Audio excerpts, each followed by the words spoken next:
Vamos para a questão 7. Quais os cuidados com pacientes que estão na UTI para o coronavírus? Olha, os cuidados na UTI são basicamente os mesmos cuidados, né? A gente mantém, geralmente se ele vai para a UTI, é porque ele está um pouco crítico. E aí, na UTI a gente tem todo um cuidado específico com o paciente crítico, com sinais vitais, com drogas vasoativas, com sedações, com prescrição médica e administração de medicações, procedimentos que podem ocorrer numa UTI. E basicamente o que muda em paciente de COVID é a paramentação do profissional da área da saúde, tá? Ele tem uma outra paramentação como forma de se proteger para entrar no leito do paciente, tá? Então, basicamente é isso que muda, mas em pacientes críticos, geralmente é o mesmo cuidado, tanto para COVID-19, para H1N1. O que muda é a paramentação e o cuidado que nós temos conosco na hora de tratar desse paciente, tá bom?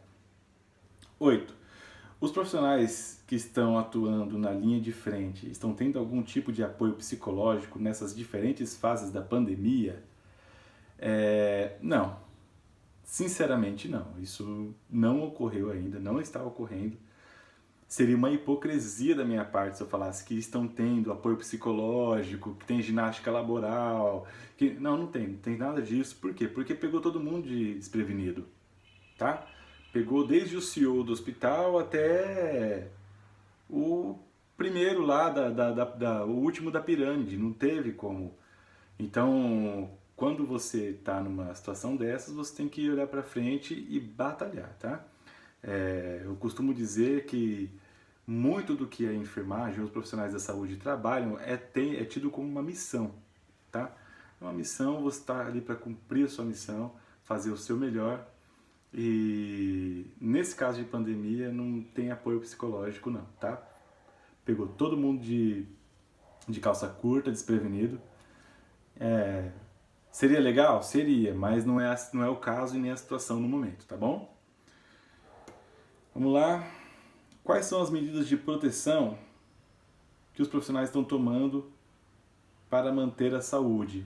Olha, as medidas de proteção que nós estamos fazendo, dentro do hospital principalmente, é toda a paramentação, tá? Antes de entrar no quarto do paciente, tem todo um protocolo para você entrar, um protocolo para você sair, tá? Um protocolo quando você sai do hospital, de tomar banho, de manter toda a sua higiene.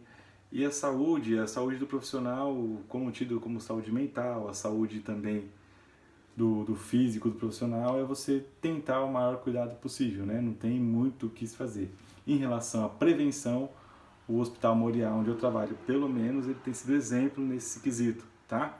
Ele preza muito pela saúde do profissional, tanto em alimentação quanto em EPIs, tá bom? Que é muito importante nesse momento. 10. O fato do coronavírus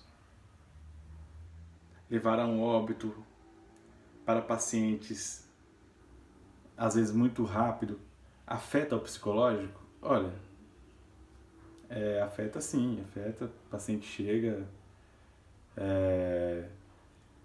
dependendo do paciente, se ele evolui a óbito, a gente fica triste porque a gente procura fazer o nosso melhor, mas ao mesmo tempo você tem que estar preparado e acostumado que essas situações vão ocorrer, tá?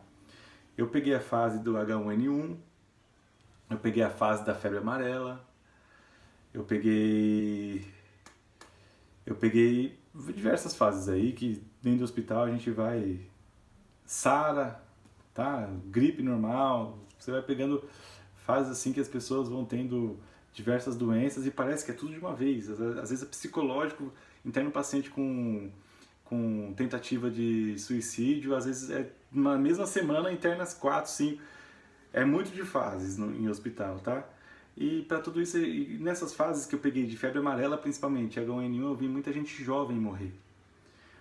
O que tem acontecido um pouco diferente do Covid, né? Que ele ataca todos, mas principalmente mais grave, que ficam mais críticos, são as pessoas mais vulneráveis, tá? No caso, imunodeprimidos, idosos. Tem novo que vai morrer com isso? Tem novo que vai morrer, tem novo que vai ficar grave, sim. mas o número é muito menor em relação às pessoas imunodeprimidas e idosos, que têm alguma doença pré-existente já. Então, na fase de febre amarela, de H1N1, eu vi muitas pessoas jovens mesmo, de 30 anos, 25 anos, com a vida inteira pela frente morrer, e aí isso afeta o psicológico, mas ao mesmo tempo você vai ganhando uma casca muito grande, uma cancha dentro da enfermagem, e você vai aprendendo a lidar melhor com essas situações. Agora, nunca é legal ver alguém morrer, né? Entrar a óbito ali, ainda mais no seu plantão. Muito triste, difícil. Qual a forma correta de fazer a higiene das roupas do profissional da saúde e as pessoas que são tratadas positivos com Covid-19? Olha, a higiene da roupa do profissional é aquilo que eu falo. Se ele não está em algum lugar específico onde o hospital reservou para ele, um hotel, alguma coisa do tipo, ele tem que manter a sua linha dentro de casa, que é procurar separar das outras pessoas e isolar-se no quarto, ficar lá por um bom tempo até que volte a trabalhar, evitando o contato social, né? E para quem volta de um Covid positivo do hospital, é manter a precaução de sempre, tá? Quando essa pessoa volta, geralmente ela volta num nível que o contágio não é mais um perigo para o resto da sociedade. Ela pode ter até um Covid positivado, mas que ela não tem mais aquela transmissibilidade, tá? E a higiene é a mesma para todo mundo, tá bom? Se puder separar, melhor ainda. A roupa e os utensílios. 12. No caso de vocês profissionais, como está sendo o contato com as pessoas de casa? Olha, tem hospitais que reservam hotéis para profissionais da saúde, tem hospitais que não. O que eu costumo dizer e o que eu levo de experiência de vida é que se você tem alguém de risco dentro de casa, você tome o maior cuidado possível, tá? Se você é um profissional da área da saúde, às vezes você vai fazer o estágio de enfermagem, então é tomar o cuidado, e às vezes não é só o Covid. Às vezes vai num setor que é muito contaminado, tem KPC, tem proteus, tem vários tipos de doenças e de bactérias que você pode levar para casa, tá? Não é só no caso do Covid. Claro que o Covid é a doença do momento, tá? É a pandemia mundial. Então, o cuidado tem que ser muito grande em relação a essa doença, principalmente com seus entes queridos, tá? Mas o profissional da saúde, às vezes, ele não tem muita escolha. Então, ele vai chegar do trabalho, ele vai tentar se isolar, ele vai tentar tirar aquela roupa, separar em algum lugar. Geralmente, os hospitais eles aderem à roupa privativa, então você não entra com a sua roupa ou uniforme do hospital normal lá no campo de batalha, que eu costumo dizer que é o seu setor, tá? Então é basicamente isso, tá? E tomar o máximo cuidado, porque eu acho que ninguém gostaria de contaminar um ente querido e acontecer alguma fatalidade com esse ente querido, tá bom? Mas ao mesmo tempo, é vida que segue, não tem jeito. Não tem jeito, não tem pra onde correr, tá?